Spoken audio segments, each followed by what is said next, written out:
Well, hi there. I am Kimile, and this is Heal with Kimile podcast. If you're new to my channel, welcome. And if you're coming back around, thank you very much. I appreciate the follow. So today I want to talk about relationships in general and what they really should mean and why you should really get into a relationship. So people I do find that are codependent can't live without relationships. They've got to always be with somebody. They don't feel complete without someone. And they're usually quite needy. And these people will never be alone. They can't be alone. They have a hard time thinking for themselves. They emotionally are connected always to someone, even if it's girlfriends or family. You'll find these people are always in some sort of communication with people all day long, every day. Their phone is just an appendage of their hand, and so they're constantly on their phone, or they're never alone. So those are the people that I would consider codependent. Not everybody, but if you're having a hard time being alone, especially after a breakup, that's normal. That's not necessarily codependent. But if you really cannot be alone, you are codependent. But why would you get in a relationship to begin with? And that's something you need to ask yourself when you're looking to get into a relationship. Why? Why would I want to be in a relationship? Who am I going to be inside of that relationship? What is that person going to mean to me? What am I going to mean to them? It really is a significant choice to make who you're going to spend your life with. And I'm talking serious relationship. I think dating, socializing, we should all socialize and have fun. But if you're looking to get in a serious relationship, you really need to ask yourself some poignant questions so that you know your real intentions of attempting to start a long-term relationship. And there are short-term relationships and there are long-term relationships. Here's the distinction of those. A short-term relationship is someone that you're just having fun with. There really isn't a future there. You probably know that from the get-go, but you're enjoying your time with that person. It's also someone who's probably long distance. A long-distance relationship is short-term relationship because it can't be long-term until you really get to know each other. I'm not saying long-term can't work out because I believe it can, but it's a lot harder to work out a long-term relationship than it is someone in your locale, your same state, same city. But a short-term relationship is also someone that's doesn't have the same values or they don't represent who you would want to enter a marriage with. So, we all start long-term relationships after we meet someone that we see a future with. We have a similar alignment in our values and our belief system.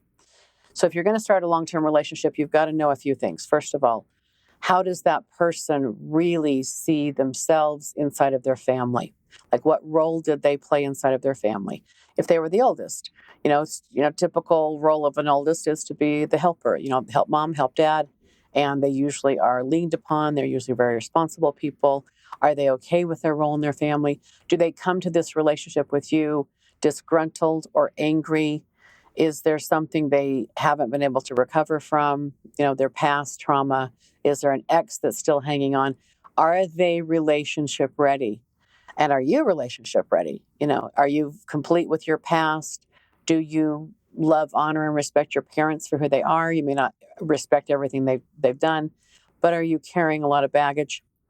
I listened to something that I think it was Tucker Carlson. Actually, I was scrolling my Instagram feed and I heard this quote by him, and he said, "What he looked for in a woman was somebody who loved her dad." And I can totally see why that would be a good thing. So if women love, honor, and respect their father, then they're usually able to be loved by their men.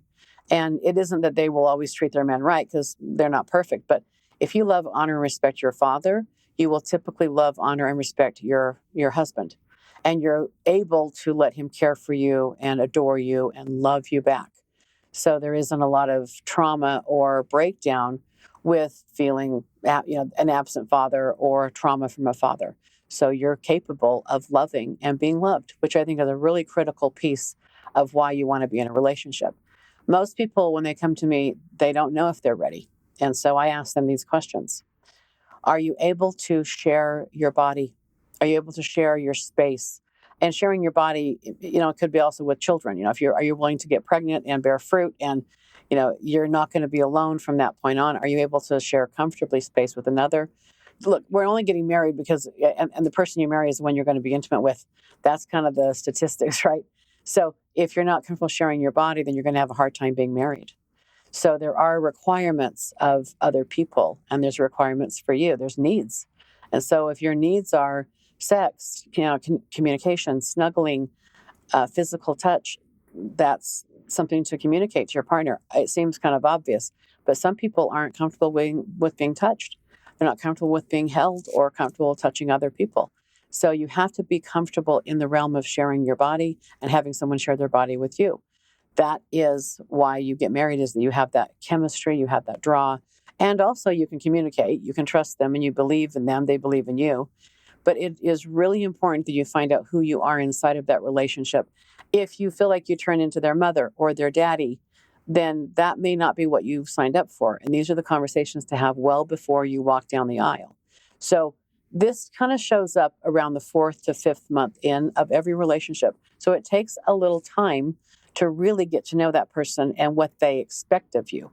And even if you ask them up front, well, most people haven't done the work to say, I really expect this out of you. I expect you to pay all the bills. I expect you to make all the meals. I expect you to give me sex whenever I ask for it. I expect you to have children with me. I expect you to pack my bag when I travel. I expect you to make dinner every night. I expect you to clean the house. There's all these expectations that people have of each other. And if they're not fully disclosed up front initially, people get inside of a relationship and they start having this power struggle moment. Look, every couple power struggles. In the beginning, it's honeymoon. We love each other. We're so infatuated. We can't wait to see each other, spend time together, hold each other. About 5 months into the relationship is when the power struggle phase begins. And so what that looks like is, if you haven't clearly identified boundaries and roles and expectations of each other, then that's when we're carving those things out at that point. And that is where people fight. They will start power struggling, fighting. They'll disagree just to be disagreeable. They don't want you to have control over them, so they'll fight you on things. They'll stonewall you. They will criticize you. But this is really where the work begins inside of a relationship. And I will say that couples that have a crisis or a problem, something to overcome together, is really where they start seeing if they can trust each other. Until you've got something to deal with together as a couple, you don't know really if you can count on that person. Because if you're always blissfully happy and you never have any, issues, and you never have something to deal with, well, you don't know how a person's going to hold up under stress. So it's really important to find out how your partner deals with stress. How do they handle pressure? How do they handle you not being your perfect self? When you get sick, how do they deal with you? When they get sick, how do they deal with you? And you need to look at this for yourself. How do you withhold pressure? How do you hold up under some sort of scrutiny? And are your people around you going to like this partner? And are your people going to like that partner? So not that you're marrying for them, but we do tend to marry into each other's families and friendships. And if there's power struggles with that, because you might have complained about that. And this is one thing, you guys, be very careful who you complain to about your partner. Because if you complain to your sisters or your brothers or your mother and father, they're not going to like your partner. And yet you're going to recover from that recent fight or disagreement and bring them over. But there's going to be that side eye or, whatever, you're going to side with her. So there's going to be these power struggles that begin inside of your family dynamic and your friend dynamic. If you complain about that person to them, be careful with that. There may be power struggles with your people, with your tribe and your new partner, just generically, because, this person's coming into their so-called territory with you and their tribe. So they're an outsider and you're an outsider in their tribe, in their world. Be careful with that. That's a difficult thing. You want to start out slow, introduce some group of people and then your family, maybe, make sure that you're slowly integrating your new partner. It's important that they feel like they belong. They don't feel like an outsider, because the promise when you get married or you get serious in a relationship is that you're first. I'm first, and you're going to be first in my life. And this is tricky with children, right? Because you have a duty and obligation to those children.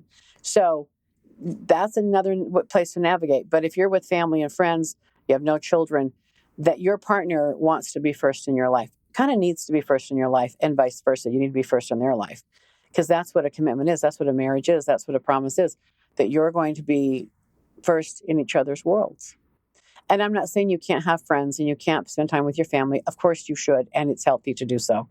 But hopefully that there's going to be a way that your partner feels comfortable with those people too. But if you have children, Young kids, under 15, under 10, they're maybe not ready for a new partner for you. They're not ready to kind of have this person be new mom, new dad, new boss in the house kind of thing. So you want to set the stage and kind of set the tone there. And maybe it's a bite-sized approach where you spend a little time with the new partner. We go to a park and we play for a few hours and then we leave. It's not just shoved upon them. They're not moving right in and that kid just has to get used to them being there. You have to make sure if you're going to be in a long-term relationship with somebody and you've got children, your partner gets to integrate themselves with your children. Those kids they're not usually going to be just happy-go-lucky. And then if you have blending children, if he has kids, she has kids, and we're blending children, this could get really, really hairy pretty quick. So slower the better, and you want to process the emotions and process the kids. And how did tonight go? What did you think about so-and-so's son or daughter? And did you guys have fun? They might have fun for a few hours and you think, oh, they get along great. They're fine. No, they need a good 5 months too to integrate. So if you're trying to blend families and you're looking to remarry second, third marriages, and you've got children both sides, it takes about a year of integration. Don't kid yourself. You have a lot of personalities there. And again, kids deserve to have a chance to get to know your new partner and acclimate, have an issue, work through it. You're going to be step parents, and step parents are bonus parents. They're kind of in a way glorified babysitters, but they still have to honor the partner. So as you partner and marry and connect and make promises, when you do that, if your person has children, you take on those as your responsibilities and duties as well. And if you love your partner, you will do that with them. You won't take over for them. You will have their back. You will have their support. You will be their support.